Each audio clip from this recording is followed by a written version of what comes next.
എന്താ എല്ലാരും കൂടെ? ചിട്ടി പിടിച്ച കാശ് വാങ്ങിക്കാൻ ചെന്നപ്പോഴാ അവന്മാർ ഈ കടുങ്കൈ ചെയ്തത്.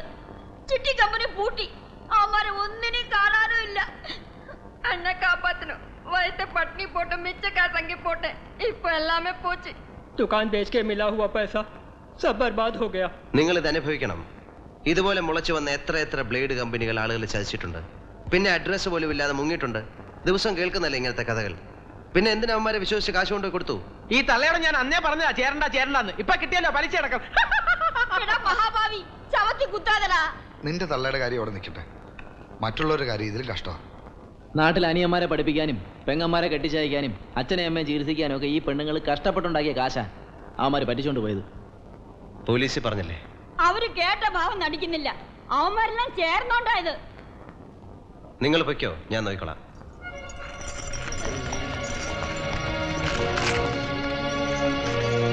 ചോട്ടാ അണ്ണാ, ആരെ കമ്പനിയുടെ ആളുകൾ? ഒന്ന് ഇവിടെ വന്ന സഹദേവനാ, അങ്ങേരെ എനിക്ക് പരിചയമുള്ളൂ.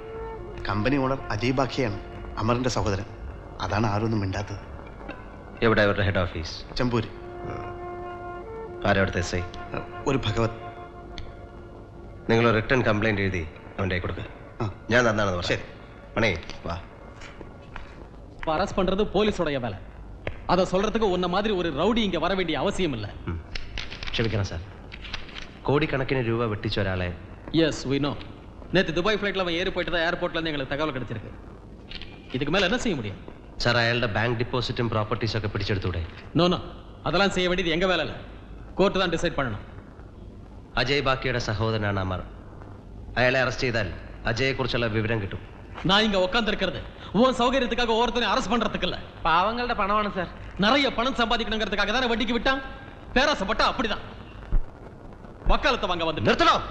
അവരെ കുറിച്ച് ഒരൊറ്റ അക്ഷരം മിണ്ടി പോകരുത്. ഇതുപോലെ 2-3 വേശ്യാ തെരുവുകൾ ഈ നഗരത്തിലുള്ളത് കൊണ്ടാണ് ഒരൊറ്റ റേപ്പ് കേസ് പോലും ഇവിടെ റിപ്പോർട്ട് ചെയ്യാത്തത്.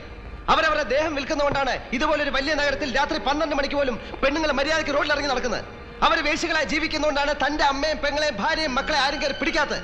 ആരെ വയറിന് വേണ്ടി വല്ലവന്റെ കൂടെ അന്തി ഉറങ്ങി അവരുണ്ടാക്കുന്ന കാശിന് താൻ ഇവിടുത്തെ കള്ളക്കടത്തുകാരന്റെ ഗുണ്ടകളുടെ കാല് നക്കി ഉണ്ടാക്കുന്ന കാശിനേക്കാൾ വിലയുണ്ടോ? இன்னும் அதிகமா பேசுற உள்ள தள்ளிடுவேன். ரொம்ப நல்லா இருக்கு. குத்தம் பண்ணிக்கிட்டே இருக்கிறவர் வெளியில இருக்கிறார், கம்ப்ளைண்ட் பண்ண வந்தவனே உள்ள தள்ளுறாங்கறா. இது ரொம்ப நல்லா இருக்கு. நீங்க தான் சார் கரெக்ட் പോലീസ്. ഇപ്പോ ഞാൻ പോകുന്നു. ഇനി നമ്മൾ തമ്മിൽ കാണുമ്പോൾ പോലീസിനെ പിടികിട്ടാത്ത പുള്ളി എന്റെ കയ്യിലുണ്ടാവും.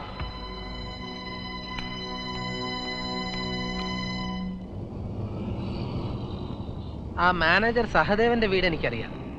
അവനെ പിടിച്ചാല് അജയ് ബാക്കി എവിടെ ഉണ്ടെന്ന് അറിയാൻ പറ്റും. അവനും വീട്ടിലുണ്ടാകാൻ വഴിയില്ല. ശ്രമിച്ചു നോക്കാം.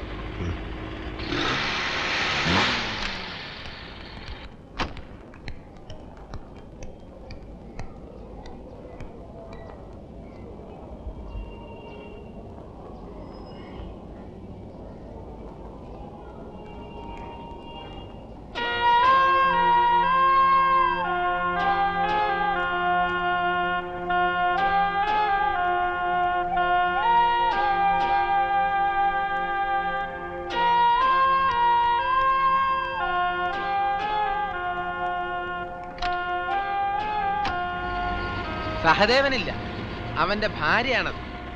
ആദ്യം ഒന്നും അറിയില്ല എന്ന് പറഞ്ഞു.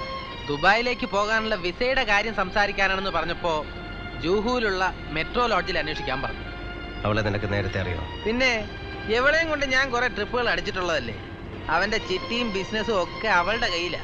എന്ന് വെച്ചാൽ എവിടെ വലിയ ബഡാ പാർട്ടീസിന് വിട്ടുകൊടുത്തിട്ടല്ലേ അവൻ കാശ് പിരിക്കുന്നത്. ഏതോ നല്ല കുടുംബത്തിൽ പറഞ്ഞ പെണ്ണ ഇവിടെ വന്ന് നാശമായിപ്പോയി. പല വലിയ ഹോട്ടലുകളിലും വീടുകളിലും രാത്രി കൊണ്ടുവിട്ടിട്ട് രാവിലെ വിളിച്ചിറക്കിക്കൊണ്ട് വന്നിട്ടുണ്ട് ഞാൻ.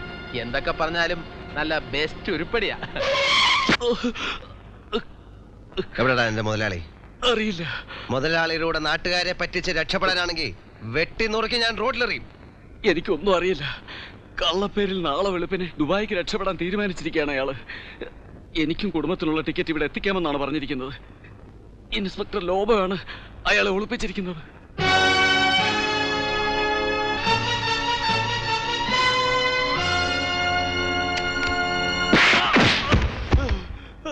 अजय बाकिया कहाँ है? मुझे नहीं मालूम.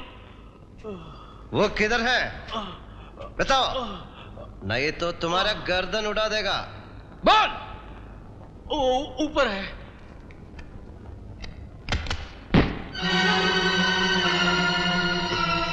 കണ്ടവന്റെ കാശിന് ദുബായി പോവാൻ തയ്യാറെടുക്കാണ് പൊന്നുമോൻ. നിന്നെ അതിലും നല്ലൊരു സ്ഥലത്തേക്ക് ഞാൻ അയക്കാം.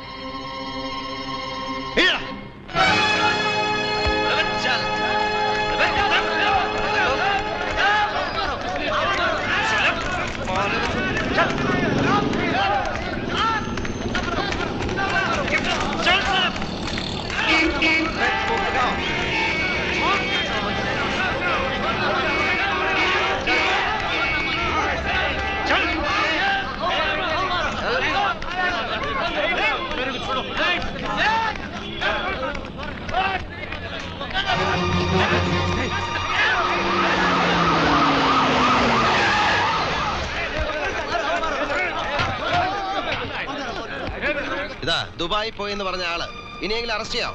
சட்டத்தை கையில எடுத்துக்கிறதுக்கு நீ யார்? പോലീസുകാരുടെ ജോലി ചെയ്തില്ലെങ്കിൽ നാട്ടുകാർ പോലീസുകാരുടെ ജോലി ചെയ്യേണ്ടി വരും. പിന്നെ ഇവനെ നാട്ടുകാരുടെ മുമ്പിൽ കൊണ്ടുവന്ന് എന്തിനാണെന്നറിയോ? എല്ലാവരും ഒന്ന് കാണാനാ, തെളിവ് വേണമല്ലോ. പിടിച്ചോണ്ട് നിങ്ങളെ പോലുള്ള പോലീസുകാരെ ഏൽപ്പിച്ച നാളെ ഇവനൊക്കെ മാന്യനായി പാവപ്പെട്ടവന്റെ കാശ് കൊണ്ട് വാങ്ങിച്ച ടൊയോട്ടയിലും ബെൻസിലും നടക്കുന്നത് ഞങ്ങൾ കാണേണ്ടി വരും. ഇതാ അവന്റെ പിടിച്ചെടുത്ത പണം. ഇത് എത്ര ഉണ്ടെന്ന് ഞങ്ങൾക്കറിയാം. തിരിച്ചു കൊടുക്കുമ്പോഴും അത്രയും കാണണം.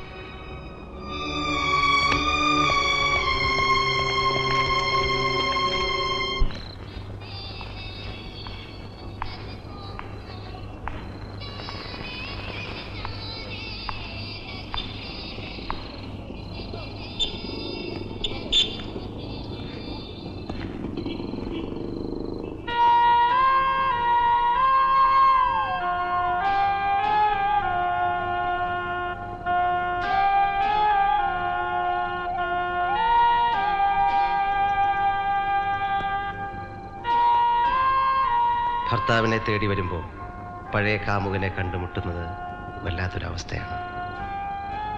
അതിലും കഷ്ടമാണ് ഭർത്താവിൻ്റെ ജീവന് വേണ്ടി കാമുകനോട് അപേക്ഷിക്കേണ്ടി വരുന്നത്, അല്ലേ?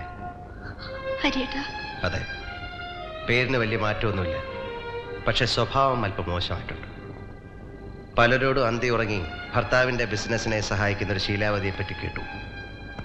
അതെൻ്റെ സാവിത്രിക്കുട്ടിയാണെന്നറിഞ്ഞപ്പോൾ അല്പം നൊന്തു.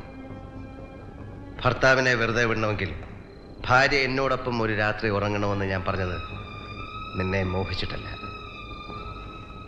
ഒന്ന് കാണണമെന്ന് കരുതി മാത്രമാണ്. ശവമാണ് ഞാനിപ്പോ. എത്ര കുത്തിയാലും നോവില്ല. എങ്ങനെയൊന്നും ആകാനല്ല ഞാൻ ആഗ്രഹിച്ചെന്നറിയാലോ. അറിയാം. നിനക്ക് വന്ന ഭാഗ്യത്തിൽ എനിക്ക് അസൂയാണെന്ന് നീ വിളിച്ചു പറഞ്ഞു. അപ്പോഴും തറവാട്ടിൽ നിന്ന് എന്നെ ഇറക്കി വിട്ടപ്പോഴും നീ ഉൾപ്പെടെ എല്ലാവരും എന്റെ മുഖത്ത് നോക്കി ആട്ടിയപ്പോഴും പലരോടും വൈരാഗ്യം തോന്നിയിരുന്നെങ്കിലും നിന്നെ മാത്രം ഞാൻ വെറുത്തിരുന്നില്ല. പക്ഷെ ഈ നിലയിൽ നിന്നെ കാണുമ്പോൾ പുറത്തെ മാളികകളിൽ ചില്ലറ കാശിനു വേണ്ടി ഉടുതുണി അഴിക്കുന്ന ഒരു വേശ്യയുടെ അന്തസ് പോലും എന്റെ സാവിത്രിക്കുട്ടിക്കില്ലല്ലോ എന്ന് ആലോചിക്കുമ്പോൾ എനിക്ക് വിഷമം തോന്നുന്നു. എന്നോട് കാണിച്ച ക്രൂരതയ്ക്ക് പകരം ചോദിക്കണമെങ്കിൽ അതെത്ര ക്രൂരമായിട്ട് വേണമെങ്കിലും എനിക്കിപ്പോൾ ചെയ്യാം. ഈ കണ്ടുമുട്ടൽ തന്നെയല്ലേ എനിക്ക് കിട്ടാവുന്ന ഏറ്റവും വലിയ ശിക്ഷ. മണി, അവനെ പറഞ്ഞു വിട്ടേക്ക്.